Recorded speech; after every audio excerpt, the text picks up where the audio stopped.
लखीमपुर खीरी हिंसा मामले में मुख्य आरोपी आशीष मिश्रा, जो अभी जमानत पर रिहा हैं और आजादी का लुत्फ ले रहे हैं, मुश्किल में पड़ते जा रहे हैं, क्योंकि उनकी जमानत को पीड़ित परिवारों ने सुप्रीम कोर्ट में चुनौती पहले ही दे रखी थी। अभी इस मामले की जांच कर रही एसआईटी के मुखिया रिटायर्ड जस्टिस राकेश कुमार जैन, उन्होंने भी यूपी सरकार को चिट्ठी लिखी है, जिसमें उन्होंने ये कहा है कि ये मौके की नजाकत है कि आशीष मिश्रा को बाहर रहने से रोका जाए, यानी उनकी जमानत रद्द करने के लिए, जमानत के आदेश को चुनौती देने के लिए सुप्रीम कोर्ट से गुहार लगाई जाए। और ये जरूरी है, क्योंकि जिस तरह से घटना चक्र आगे बढ़ रहा है, उससे लग रहा है कि इस स्थिति में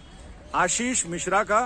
बाहर रहना इस मामले की जांच को प्रभावित कर सकता है और जो गवाह हैं उन पर दबाव बनाया जा सकता है, उनको इन्फ्लुएंस किया जा सकता है। लिहाजा ये इस मामले की जांच के लिए ये सबसे जरूरी है कि मुख्य आरोपी को फिलहाल जेल के अंदर रहने दिया जाए। यानी इलाहाबाद हाई कोर्ट ने जिस तरह से आधे अधूरे तथ्यों के आधार पर यह फैसला दिया है, ऐसे में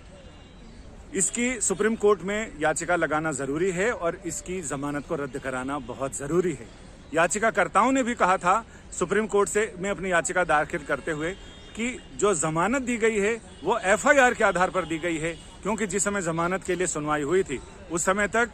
एसआईटी के सामने और जांच एजेंसियों ने फैक्ट शीट यानी चार्जशीट दाखिल नहीं की थी। और अब जो फैसला होना चाहिए वो चार्जशीट के आधार पर होना चाहिए। चार्जशीट में बहुत सारी ऐसी चीजें सामने आई हैं जिनका जिक्र जमानत मंजूर करते समय हाईकोर्ट के सामने नहीं रखा गया था। यानी जिस समय जमानत पर बहस चल रही थी उस समय हाईकोर्ट के सामने वो तथ्य नहीं आए थे जो एसआईटी की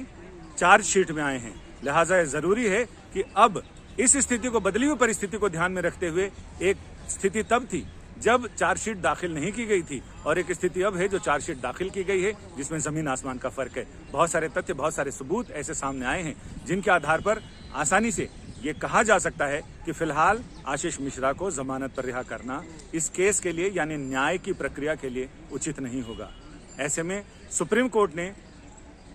राज्य सरकार से भी यही कहा है और ऐसा लग रहा है कि आशीष मिश्रा की आजादी के दिन शायद जल्दी ही खत्म होने वाले हैं। हो सकता है कि एक बार फिर उन्हें सलाखों के पीछे जाना पड़े। संजय शर्मा, दिल्ली आज तक।